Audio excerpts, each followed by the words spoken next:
I'm in Toledo. This was once the capital of Spain, and it's been many years since I was last here. It's beautiful, a nearly perfect medieval town, and just a short trip from Madrid. It's only 35 minutes by train. Actually, I think the reason I stopped coming here was the high-speed train. See, there used to be a bus to Toledo that cost a few euros and took an hour. It left from some reasonably central part of Madrid, and it made Toledo a nice, cheap day trip, suitable for broke English teachers and their girlfriends. When they added the Madrid to Toledo high-speed train route about 10 years ago, I found that I was not in a position to pay 26 euros round trip in order to save a bit of time on the journey. The bus moved down to Plaza Elliptica, which was already about an hour away from everywhere. Staying overnight in a hotel was out of the question, so I stopped coming. But now I've got a bike tour of La Mancha to go on, and the logistics involve a night in Toledo. Tomorrow morning I'll be picked up at the hotel, and I'll start cycling from a nearby town. So this morning, for the first time, I got on the expensive high-speed train and spent the time reading all about the history of Toledo on my phone. Welcome to Toledo, Spain. Or, if you prefer Toledo, the city in Ohio is allegedly named after Toledo, Spain, for reasons which are unknown. In any case, after a quick 35 minutes on the train, I'm here. The train station is done in the neomudéjar style, with stained glass windows and an elaborate brick clock tower. Toledo, the city of three cultures. A lot has changed since I was last here. In my life, I mean. Toledo, the city, looks basically the same, but my priorities have shifted. If you're 24 and someone suggests you visit the Santo Tomé Church to see El Greco's painting depicting the burial of the Count of Orgaz, you'll laugh them off and save your 4 euros to buy beer. But the current-day, aging and perennially sober Mr. Chorizo would like nothing more than to see El Greco's painting depicting the burial of the Count of Orgaz.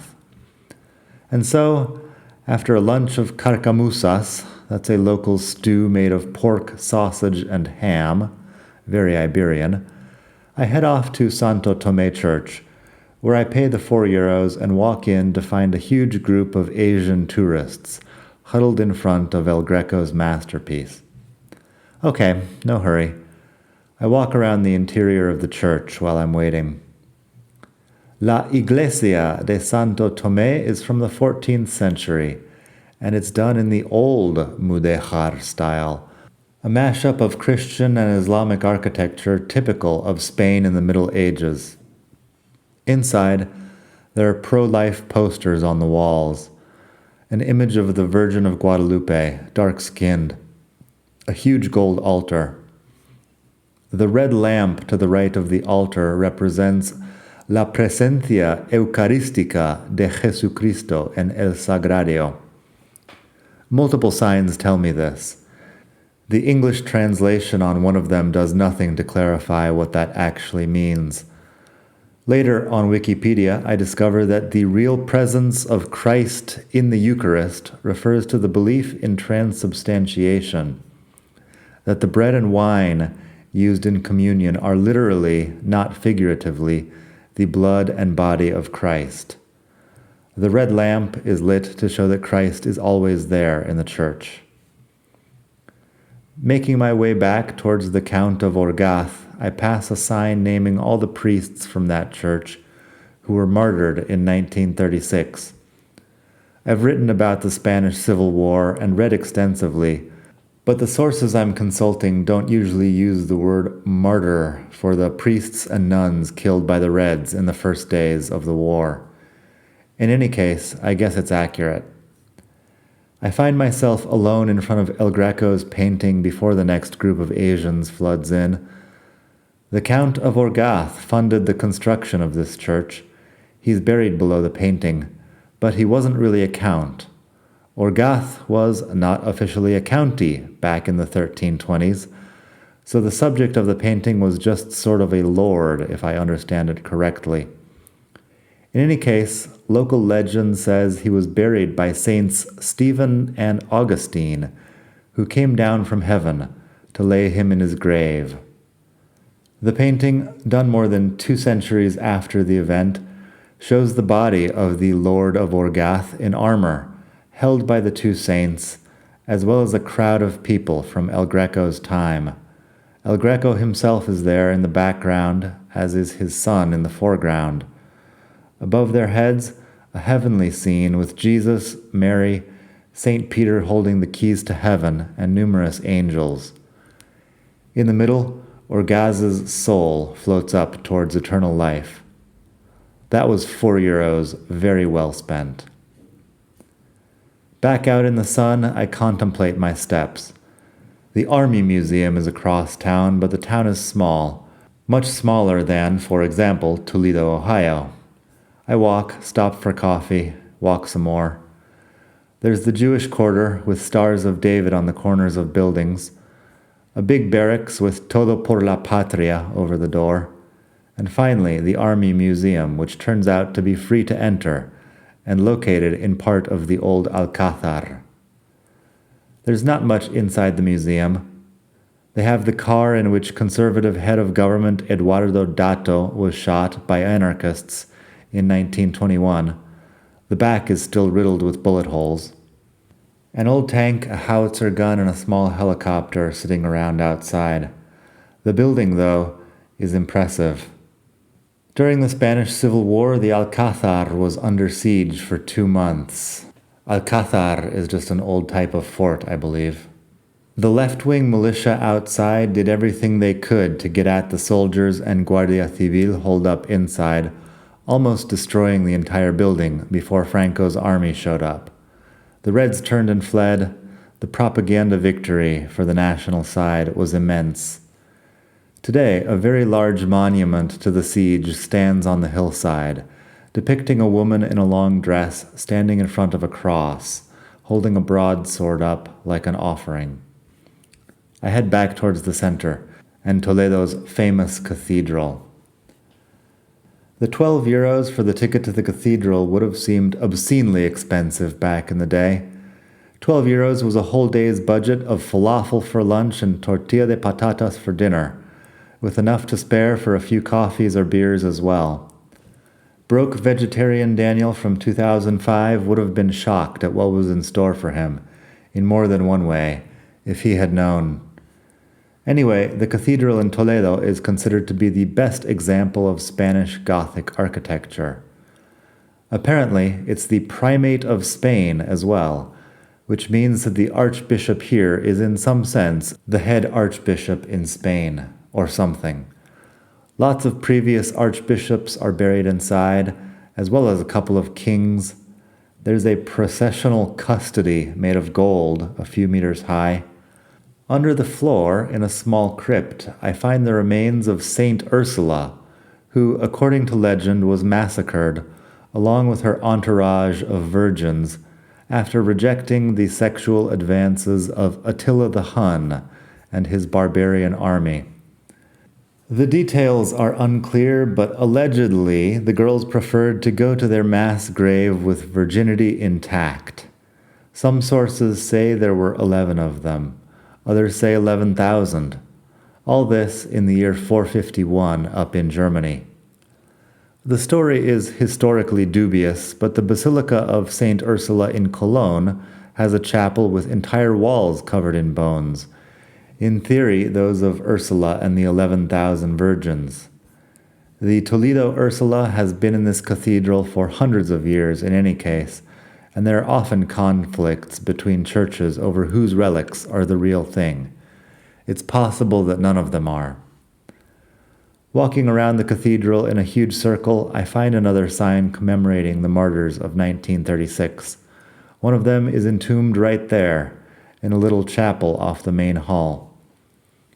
The cathedral also has a sacristy and museum, with more paintings by El Greco and others. I especially enjoy one of the Virgin Mary breastfeeding Jesus. The baby Jesus looks out at the viewer with a knowing adult expression. That was €12, very well spent. When I leave the cathedral, it's raining. I stand under an awning with a family of Italians.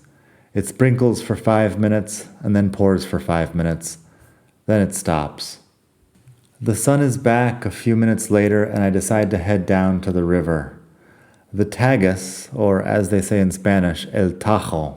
It's the same river you see in Lisbon, Portugal, where it reaches the Atlantic. On some stairs leading down, I find snails, thousands of them that have come out after the rain. They're doing whatever snails do out on the rocks and the stairs. There are so many, in fact, that some are losing their slimy grip and rolling downhill with a quiet rattling sound.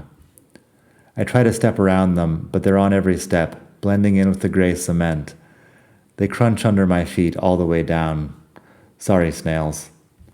At the riverside, I find some signs for a GR footpath following the Tajo, as well as La Ruta de Don Quixote, parts of which I'll be following starting tomorrow.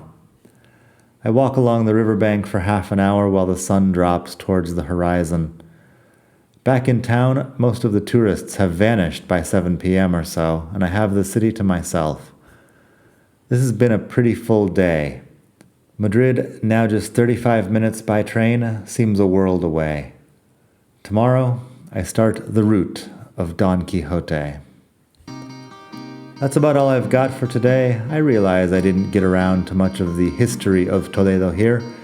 Suffice it to say it's a very long story which has Visigoths, Moors, Christians, Jews, Knights Templar, Philip II, and much more. And I didn't want to write or research all of that. Maybe someday I'll get seriously into the medieval stuff, but for now it just sounds a bit exhausting. I've got other travel episodes on here. I've got one about Puigcerdà up in the Catalan Pyrenees, for example. I've got a route that I did walking around Catalonia several months ago now. There's plenty to listen to. Like I said, I did the route of Don Quixote down in La Mancha. I'm finished with all of this now, and I'm back, and I'm working on writing and recording in my free time as I am able to.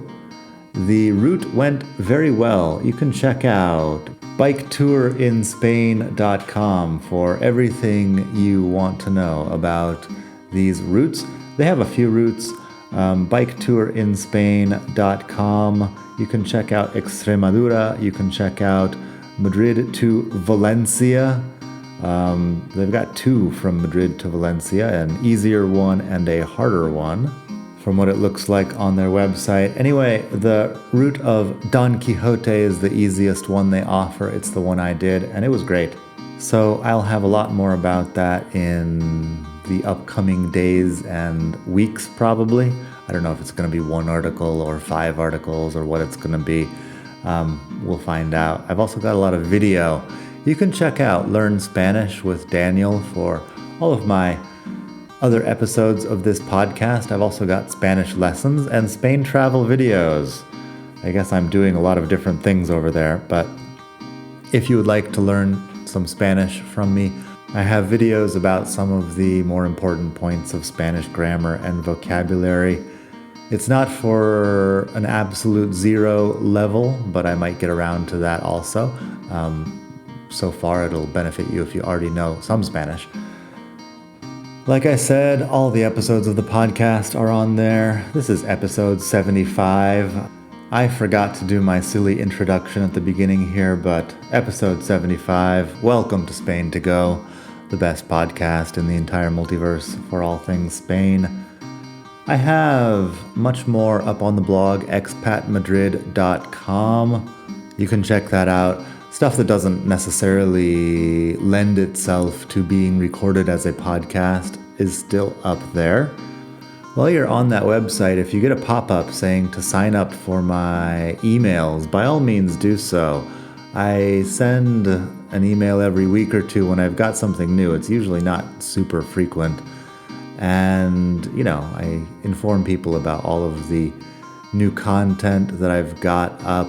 I try to keep it interesting. I'm not going to, spam you with every Spanish news story or, Real Madrid scores or anything like that.